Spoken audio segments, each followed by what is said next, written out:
जय श्री राम। मूल रामायण। श्री गणेशाय नमः। मूल रामायण। तपस्वी वाल्मीकि जी ने तपस्या और स्वाध्याय में लगे हुए विद्वानों में श्रेष्ठ मुनिवर नारद जी से पूछा, हे मुने, इस समय इस संसार में गुणवान, वीर्यवान, धर्मज्ञ, उपकार मानने वाला, सत्यवक्ता और दृढ़ प्रतिज्ञ कौन है? सदाचार से युक्त, समस्त प्राणियों का हित साधक, विद्वान, सामर्थ्यशाली और एकमात्र प्रिय दर्शन सुंदर पुरुष कौन है?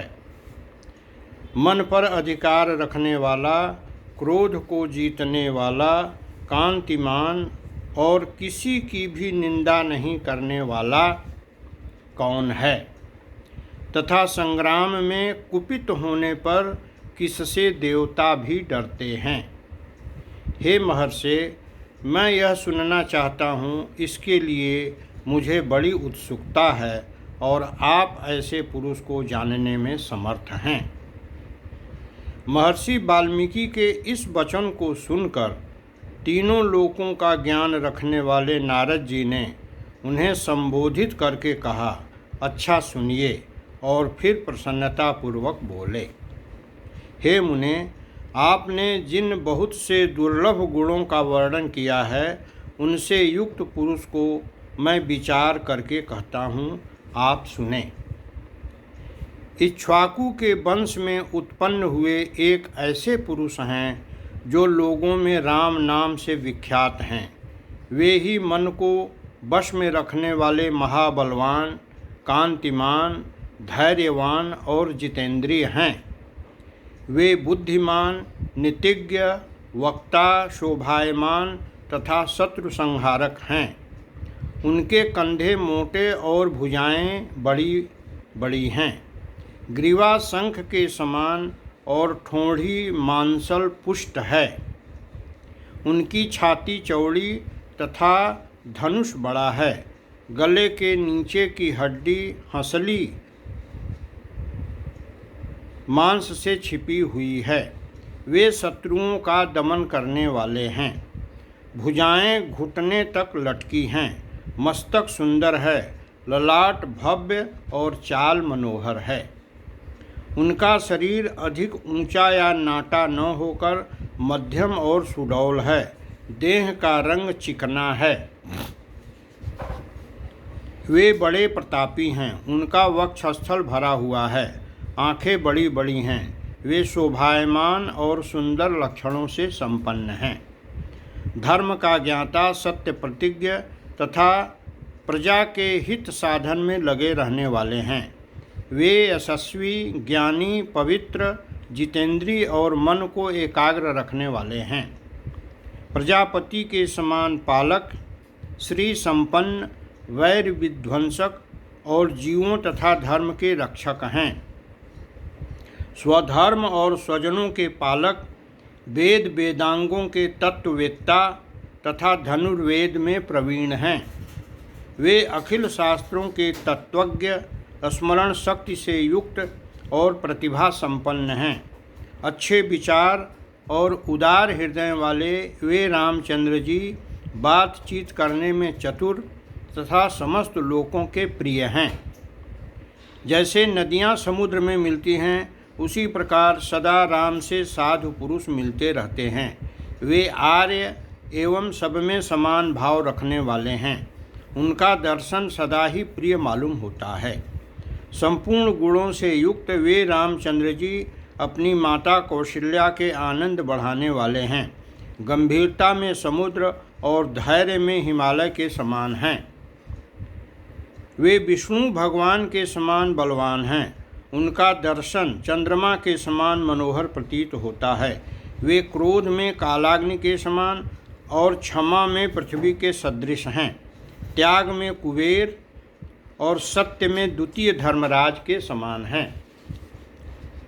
इस प्रकार उत्तम गुणों से युक्त और सत्य पराक्रम वाले सद्गुणशाली अपने अपने प्रियतम ज्येष्ठ पुत्र को, जो प्रजा के हित में संलग्न रहने वाला था, प्रजा वर्ग का हित करने की इच्छा से राजा दशरथ ने प्रेमवश युवराज पद पर अभिषिक्त करना चाहा। तदनंतर राम के राज्याभिषेक की तैयारियां देखकर रानी कैकेयी ने, जिसे पहले ही वर दिया जा चुका था, राजा से यह वर मांगा कि राम का निर्वासन अर्थात वनवास और भरत का राज्याभिषेक हो। राजा दशरथ ने सत्य वचन के कारण धर्म बंधन में बंधकर प्यारे पुत्र राम को वनवास दे दिया। कैकेयी का प्रिय करने के लिए पिता की आज्ञा के अनुसार उनकी प्रतिज्ञा का पालन करते हुए वीर रामचंद्र वन को चले। तब सुमित्रा के आनंद बढ़ाने वाले विनयशील लक्ष्मण जी ने भी, जो अपने बड़े भाई राम को बहुत ही प्रिय थे, अपने सुबंधुत्व का परिचय देते हुए स्नेहवश वन को जाने वाले बंधुवर राम का अनुसरण किया।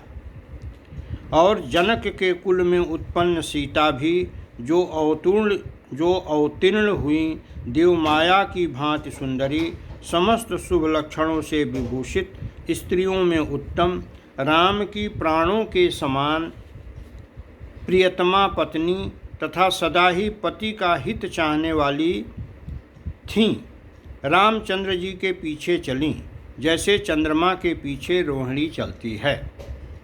उस समय पिता दशरथ ने अपना सारथी भेजकर और पुरवासी मनुष्यों ने स्वयं साथ जाकर दूर तक उनका अनुसरण किया। फिर श्रृंगवेरपुर में गंगा तट पर अपने प्रिय निषाद राज गुह के पास पहुंचकर धर्मात्मा श्री रामचंद्र जी ने सारथी को अयोध्या के लिए विदा कर दिया।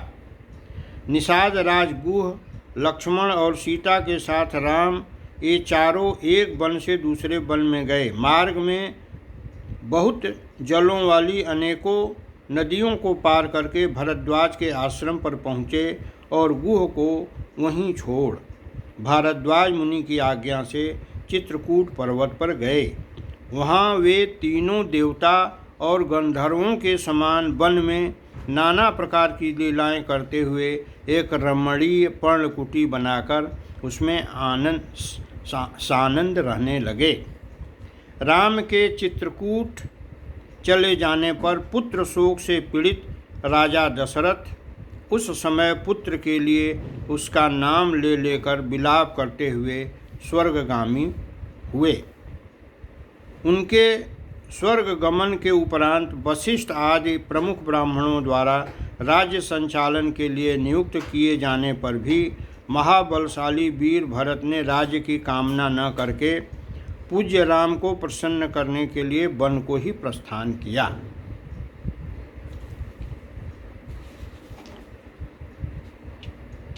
वहाँ पहुंचकर सद्भावना युक्त भरत जी ने अपने बड़े भाई सत्य पराक्रमी महात्मा राम से याचना की और यूँ कहा, हे धर्मज्ञ, आप ही राजा हों।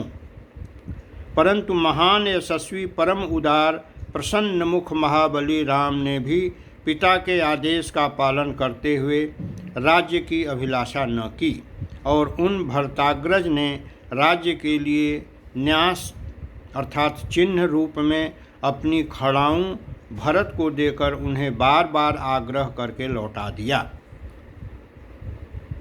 अपनी अपूर्ण इच्छा को लेकर ही भरत ने राम के चरणों का स्पर्श किया और राम के आगमन की प्रतीक्षा करते हुए नंदीग्राम में राज्य करने लगे। भरत के लौट जाने पर सत्य प्रतिज्ञ जितेंद्रिय श्रीमान राम ने वहाँ पर पुनः नागरिक जनों का आना जाना देखकर उनसे बचने के लिए एकाग्र भाव से दंडकारण्य में प्रवेश किया। उस महान वन में पहुँचने पर कमल लोचन राम ने विराध नामक राक्षस को मारकर सर्वभंग, सुतीक्ष्ण, अगत्स्य मुनि तथा अगत्स्य के भ्राता का दर्शन किया। फिर अगत्स्य मुनि के कहने से उन्होंने ऐन्द्र धनुष, एक खड्ग और 2 तूणीर जिनमें बाण कभी नहीं घटते थे प्रसन्नतापूर्वक ग्रहण किए। एक दिन वन में वनचरों के साथ रहने वाले राम के पास असुर तथा राक्षसों के वध के लिए निवेदन करने को वहाँ के सभी ऋषि आए। उस समय राम ने दंडकारण्यवासी अग्नि के समान तेजस्वी उन ऋषियों को राक्षसों के मारने का वचन दिया और संग्राम में उनके वध की प्रतिज्ञा की। वहाँ ही रहते हुए श्री राम ने इच्छानुसार रूप बनाने वाली जन स्थान निवासिनी सुपर्णखा नाम की राक्षसी को नाक कटाकर कुरूप करा दिया। तब सुपर्णखा के कहने से चढ़ाई करने वाले सभी राक्षसों को और खर दूषण त्रिशिरा तथा उनके पृष्ठपोषक असुरों को राम ने युद्ध में मार डाला। उस वन में निवास करते हुए उन्होंने जन स्थानवासी 14,000 राक्षसों का वध किया। तदनंतर अपने कुटुंब का वध सुनकर रावण नाम का राक्षस क्रोध से मूर्छित हो उठा और उसने मारीच राक्षस से सहायता मांगी। यद्यपि मारीच ने यह कहकर कि हे रावण, उस बलवान राम के साथ तुम्हारा विरोध ठीक नहीं है, रावण को अनेकों बार मना किया,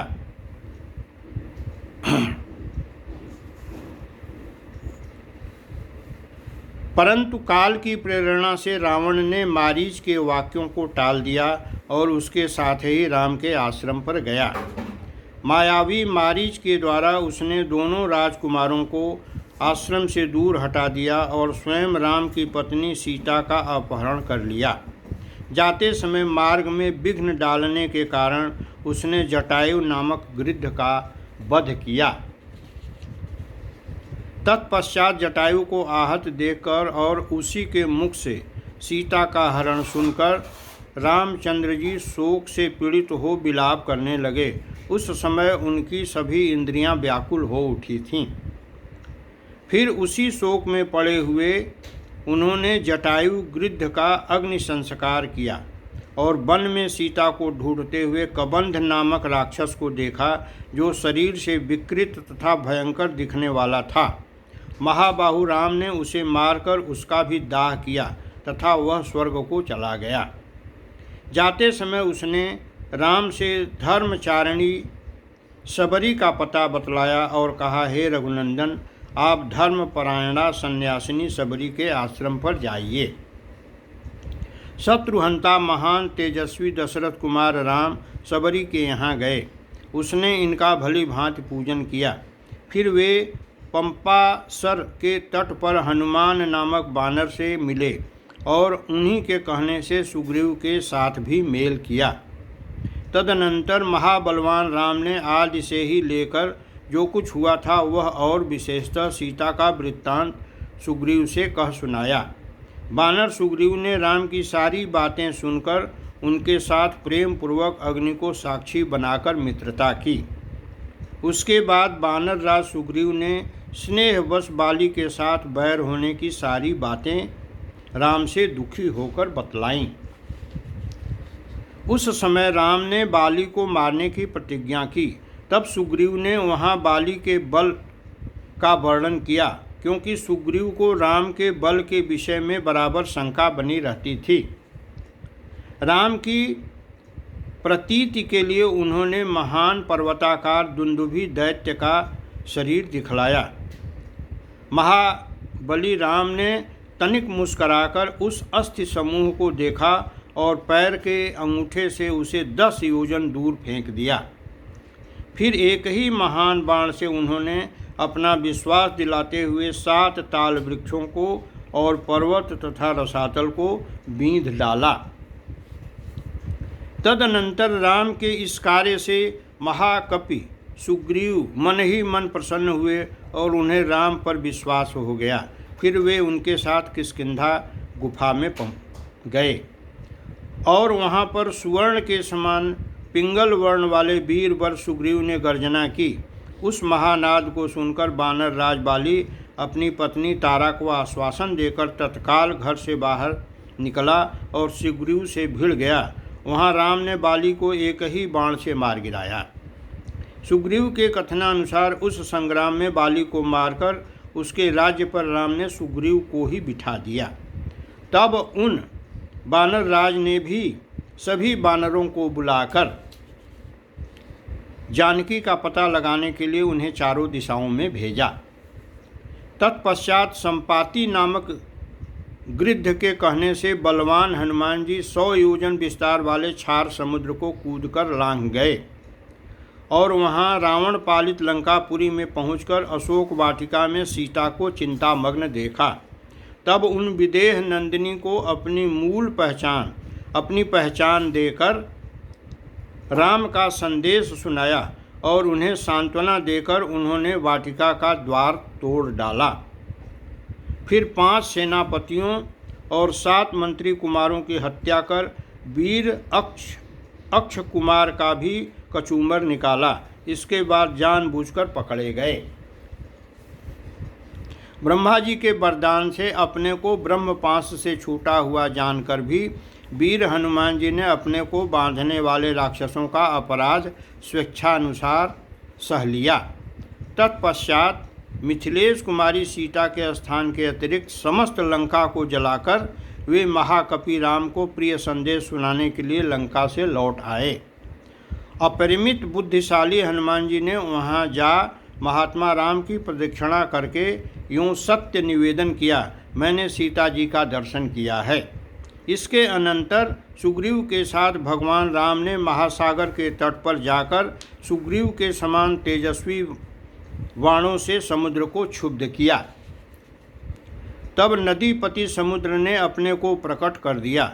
फिर समुद्र के ही कहने से भगवान राम ने नल से पुल निर्माण कराया और उसी पुल से लंकापुरी में जाकर रावण को मारा। फिर सीता के मिलने पर राम को बड़ी लज्जा हुई। तब भरी सभा में सीता के प्रति वे मर्म भेदी वचन कहने लगे।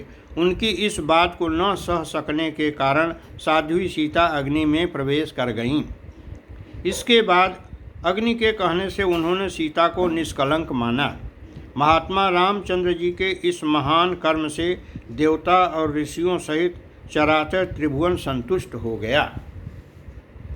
फिर सभी देवताओं से पूजित होकर राम बहुत ही प्रसन्न हुए और राक्षस राज विभीषण को लंका के राज्य पर अभिषिक्त करके कृतार्थ हो गए।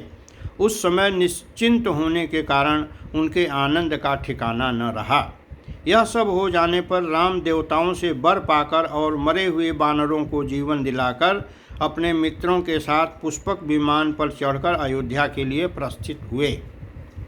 भरद्वाज मुनि के आश्रम पर पहुंचकर सबको आराम देने वाले सत्य पराक्रमी राम ने भरत के पास हनुमान को भेजा। फिर सुग्रीव के साथ कथा वार्ता कहते हुए पुष्पकारूढ़ हो नंदीग्राम को गए। निष्पाप रामचंद्र जी ने नंदीग्राम में अपनी जटा कटाकर भाइयों के साथ सीता जी को पाने के अनंतर पुनः अपना राज्य प्राप्त किया है। अब राम के राज्य में लोग प्रसन्न, सुखी, संतुष्ट, पुष्ट, धार्मिक तथा रोग व्याधि से मुक्त रहेंगे। उन्हें दुर्भिक्ष का भय न होगा। कोई कहीं भी अपने पुत्र की मृत्यु नहीं देखेंगे। स्त्रियां विधवा नहीं होंगी, सदा ही पतिव्रता होंगी। किसी को आग लगने का भय न होगा। कोई प्राणी जल में नहीं डूबेंगे। बात और ज्वर का भय थोड़ा भी नहीं रहेगा। क्षुधा तथा चोरी का डर भी जाता रहेगा।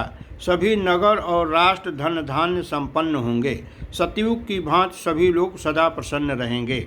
महायशस्वी राम बहुत से सुवर्णों की दक्षिणा वाले 100 अश्वमेध यज्ञ करेंगे। उनमें विधिपूर्वक विद्वानों को 10,000 करोड़ लगभग 1 खरब गौ और ब्राह्मणों को अपरिमित धन देंगे तथा 100 गुने राजवंशों की स्थापना करेंगे।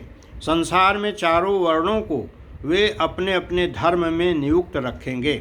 फिर 11,000 वर्षों तक राज्य करने के अनंतर रामचंद्र जी ब्रह्मलोक पधारेंगे। वेदों के समान पवित्र, पापनाशक और पुण्यमय इस रामचरित को जो पढ़ेगा वह सब पापों से मुक्त हो जाएगा। आयु बढ़ाने वाले इस रामायण कथा को पढ़ने वाला मनुष्य मृत्यु के अनंतर पुत्र, पौत्र तथा अन्य परिजन वर्ग के साथ ही स्वर्गलोक में प्रतिष्ठित होगा।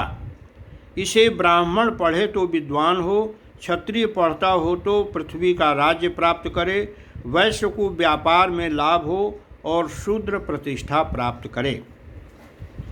ओम जय श्री राम। वास्तव में यही मूल रामायण जो वाल्मीकि रामायण है उसका ये सार है, जिसको नारद जी से जिज्ञासा वाल्मीकि जी ने किया था, नारद जी ने राम के विषय में बताया, उसी का ये सार अंश है। इसी के आधार पर वाल्मीकि रामायण लिखी गई। जय श्री राम।